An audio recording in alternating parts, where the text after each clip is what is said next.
స్వర్ణసింహాసనం 4వ భాగం. విజయదత్తుడు తండ్రికి శివానందుడికి నమస్కరించి సర్పం దగ్గరకు వెళ్ళి, ఓ మహాసర్పమా, నువ్వు అడగదలిచిన ప్రశ్న ఏదో అడుగు అన్నాడు. ఆ మాటకు సర్పం చిన్నగా కదిలి, మహావీర, ప్రశ్న అడగబోయే ముందు ఒక ముఖ్య విషయం చెబుతున్నాను, జాగ్రత్తగా విను. నా ప్రశ్నకు సరైన సమాధానం చెప్పిన వ్యక్తి కంఠాన్ని నేను ఒక అపూర్వమైన పూలదండగా మారి అలంకరిస్తాను. సరైన సమాధానం చెప్పలేని వ్యక్తిని కాలసర్పంగా కాటువేసి యమపురికి పంపిస్తాను.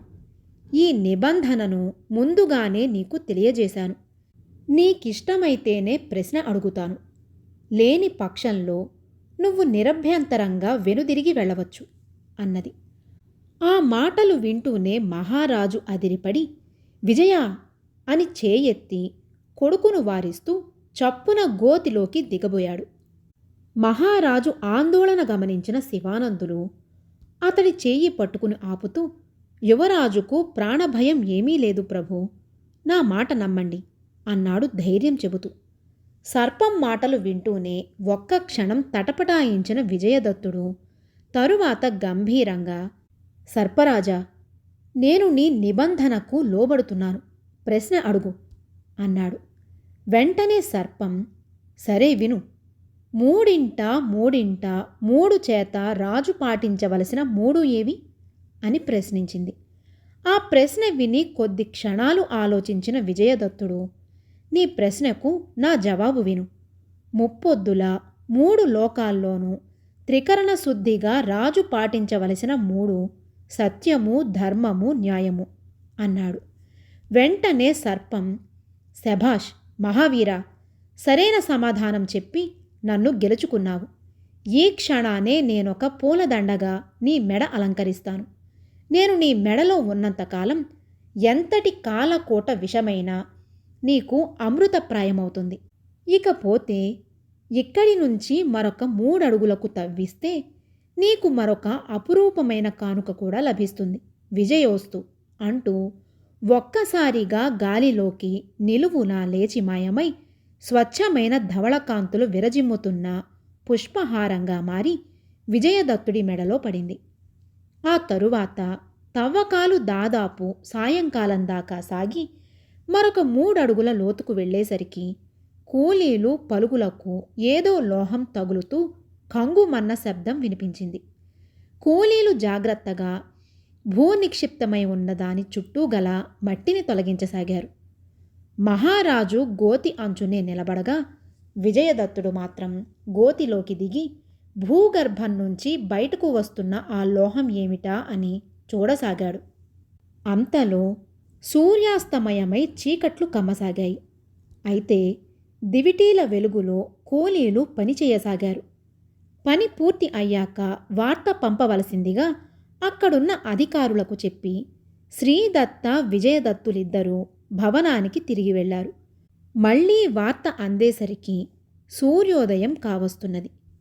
మహారాజు, విజయదత్తుడు, శ్రీలేఖ, శివానందులతో సహా మైదాన ప్రాంతాన్ని చేరుకుని అక్కడ గోతిపైన నేల మీద పెట్టబడి ఉన్న దాన్ని చూసి ఆశ్చర్యానందాలతో కొద్దిసేపు నోట మాట రాక నిలబడిపోయారు.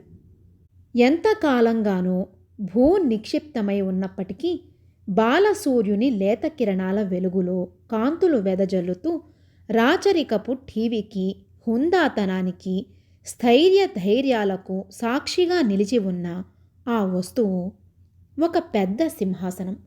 అపూర్వమైన ఆ సింహాసనపు శిఖర భాగాన హైహయ వంశీకులకు దేవత అయిన గాయత్రీదేవి మూర్తి శిల్పాకృతిలో చెక్కబడి ఉన్నది.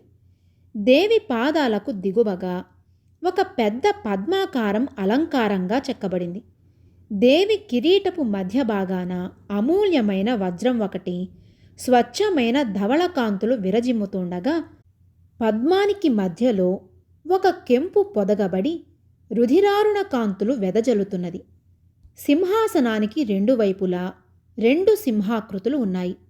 అవి పెదవులు బిగించుకుని కేవలం తమ గంభీరమైన దుష్టుల ద్వారా చూపరుల హృదయాల్లో కంపన కలిగిస్తూ రాచరికపు మౌన గాంభీర్యాన్ని చాటి చెబుతున్నట్లుగా ఉన్నాయి.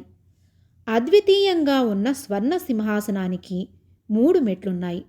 మెట్టుకు 2 చొప్పున 6 సాలభంజికల స్వర్ణ ప్రతిమలు ఎదురుబొదురుగా నమస్కార భంగిమలో ఉన్నాయి. సింహాసనాన్ని అధిష్ఠించబోతున్న వ్యక్తికి నమస్కారాలతో స్వాగతం చెబుతున్నట్లుగా ఉన్న ఆ సుందరీమణుల రమణీయమైన శిల్పాలు ప్రతి ఒక్కరిని విశేషంగా ఆకర్షించాయి.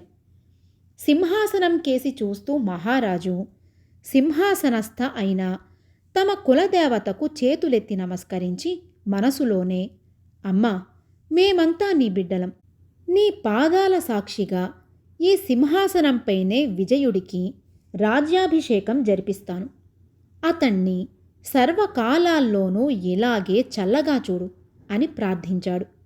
విజయదత్తుడు కూడా శ్రీలేఖ సహితంగా దేవికి మొక్కాడు. తరువాత సింహాసనాన్ని పదిలంగా సభాభవనానికి చేర్చవలసిందిగా అధికారులకు చెప్పి శ్రీదత్త విజయదత్తులిద్దరూ శ్రీలేఖను తీసుకుని శివానందులు వెంటరాగా అంతఃపురానికి తిరిగి వచ్చారు. వారు అంతఃపురానికి వచ్చేసరికి అక్కడ శిలీముఖుడనే గూఢచారి ఒకడు వారి కోసం వేచి ఉన్నాడు. మహారాజును చూడగానే వినయంగా నమస్కరించి శిలీముఖుడు రాజు ఆజ్ఞాపించిన మీదట ఇలా చెప్పాడు.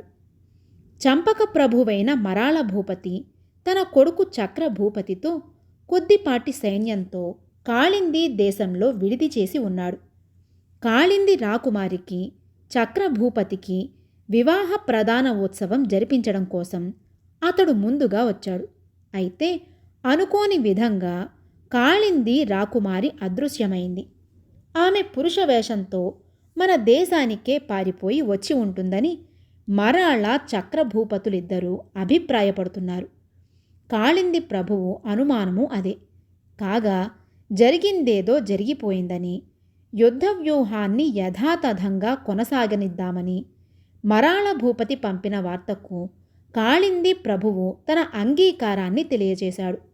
ఈ పాటికి చంపక దేశంలో యుద్ధ సన్నద్ధులై ఉన్న చంపక కుందదేశపు సైన్యాలు 2 కౌండిన్య దేశం కేసి బయలుదేరి ఉంటాయి.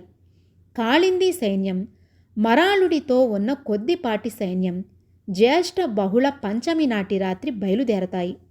మన దేశానికి కాళింది దేశానికి మధ్య సరిహద్దుగా ఉన్న కాళింది నది ఒడ్డున 3 దేశాల సైన్యాలు కలుసుకుని ఒక్కపెట్టున నది దాటి మన దేశంపై విరుచుకుపడతాయి. ఈ 3 సైన్యాలు కలుసుకుని మనతో ప్రత్యక్ష యుద్ధం ప్రారంభించే నాటికి ఆషాఢమాసపు శుక్లపక్షం చివరి రోజులు వస్తాయని వారి ఊహ. ఇప్పటి వరకు మాకు తెలిసిన సంగతులు ఇవి. శిలీముఖుడు తెచ్చిన వార్త వినగానే మహారాజు అయోమయంగా కొడుకు వైపు చూస్తూ, విజయ, ఏమిటిది? శిలీముఖుడు తెచ్చిన వార్తను బట్టి మీ మామ ఇంకా శత్రుపక్షానే ఉన్నాడని స్పష్టమవుతున్నది. అంటే నిన్న మనకు వచ్చిన పావురపు టప కేవలం మనను పక్కదారి పట్టించడానికని అనుకోవచ్చునా అన్నాడు. తండ్రి మాటలతో విజయదత్తుడు కూడా ఆలోచనలో పడి చివరకు, బహుశా కాకపోవచ్చు నాన్న. మామయ్య ఇప్పుడు శత్రుకూటమి మధ్యలో ఉన్నాడు. మరాళుడికి తన సైన్యాలే కాక కుందదేశపు సైన్యాలు కూడా అండగా ఉన్నవి.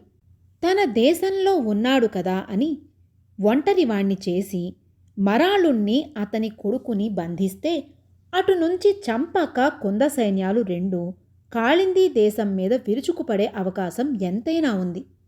ఇదంతా ఆలోచించి మామయ్య తనలో పరివర్తన కలిగిన శత్రుపక్షంలోనే ఉన్నట్టు నటిస్తున్నాడేమో అన్నాడు. కొడుకు మాటలకు మహారాజు కూడా సాలోచనగా అలా జరిగే అవకాశం లేకపోలేదు. యుద్ధనీతిని అనుసరించి అతడు మిత్రుడుగా నటిస్తూ శత్రుపక్షంలోనే ఉండి ఉంటే మనకు కనీసం మరొక పావురపు టప అయినా వచ్చి తీరాలి. ఏది ఏమైనా మనం త్రిసైన్య కూటమిని ఎదుర్కోవడానికి తగు ఏర్పాట్లలో ఉండాలి. ఆ పైన జయాపజయాలు దైవాధీనాలు అని శివానందుల వైపు తిరిగి, ఆచార్య, పరిస్థితి గ్రహించారు కదా. త్వరలోనే మనం యుద్ధరంగంలోకి దిగక తప్పదు. కొద్దిసేపటి క్రితం అపురూపంగా దొరికిన ఆ స్వర్ణ సింహాసనాన్ని చూడగానే నా కుమారుడికి ఎనలేని అదృష్టం పట్టిందని పొంగిపోయాను. ఆ పరవశంతోనే సింహాసనస్థ అయిన మా కులదేవత పాదాల సాక్షిగా విజయుణ్ణి ఆ సింహాసనంపై అధిష్ఠింపచేస్తానని, అతన్ని చల్లగా కాపాడమని ఆ దేవిని ప్రార్థించాను.